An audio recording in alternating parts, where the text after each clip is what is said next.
সরবরাহ হয়ে যেতে পারে।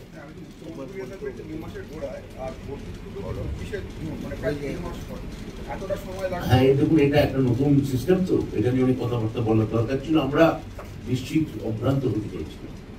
বলছি, একটা প্রশ্ন আছে যে আপনি বললেন যে এই ভর্তি নিয়ে একটা অস্বচ্ছতার অভিযোগ উঠছিল, যার ফলে এইসব করলেন।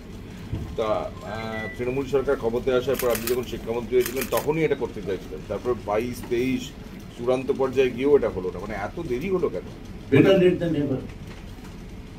Better late than never. এত যদি অভ্রান্ত দেরি হচ্ছে কেন? দেরি হচ্ছে তো এই বছর।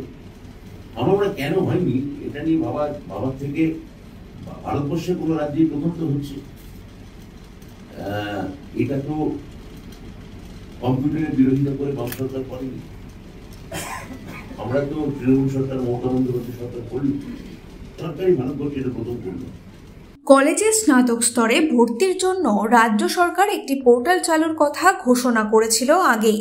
অবশেষে চালু হলো সেই পোর্টাল।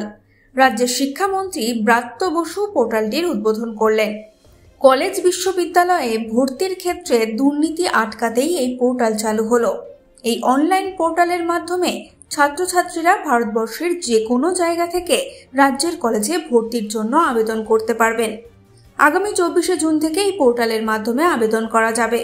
পোর্টালের মাধ্যমে পড়ুয়ারা একসঙ্গে সর্বোচ্চ 25টি আবেদন করতে পারবেন। আগে যে একজন ছাত্র 4-5টা জায়গায় সিট ব্লক করে রাখতে পারতেন, এইটার পর আপনি যা পারবেন। প্রেসিডেন্সিতে অ্যাডমিশন টেস্ট আছে 7 আর 8ই জুলাই।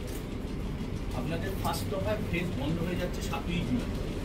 তারপরও কিন্তু আবার একটা মাইগ্রেশনের ব্যাপার থেকেই যাচ্ছে। মানে কোথায় মাইগ্রেশন?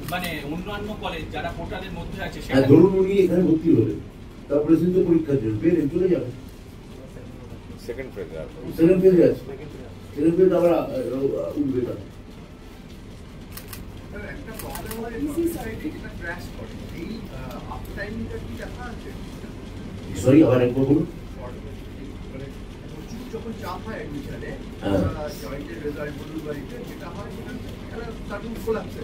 ও ক্র্যাশ করে যাওয়ার, সেটা আমরা বারবার আমরা তো আমার তো মনে হয় আমরা ফুল প্রুফ এবং দেখেছি অভ্রান্ত আমার মনে হয়। হ্যাঁ, এটা 1 বছরের বেশি ধরে এটা করা হয়েছে।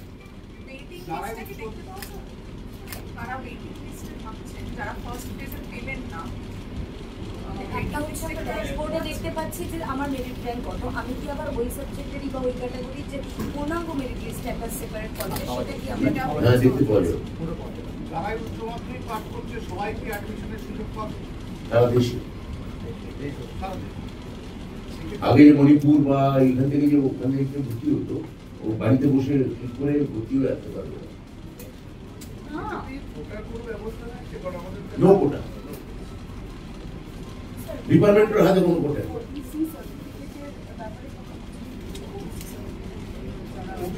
ওবিসি সংক্রান্ত বিষয়টা খুব পরিষ্কার। মাননীয় মুখ্যমন্ত্রী যেটা জানিয়েছেন, এই রায়টা আমরা মানছি না। আমরা উচ্চতর আদালতে আবেদন করছি। ফলত আমরা আগের যে বরাদ্দ ব্যবস্থা সংরক্ষণের সেই নীতি অনুযায়ী আমরা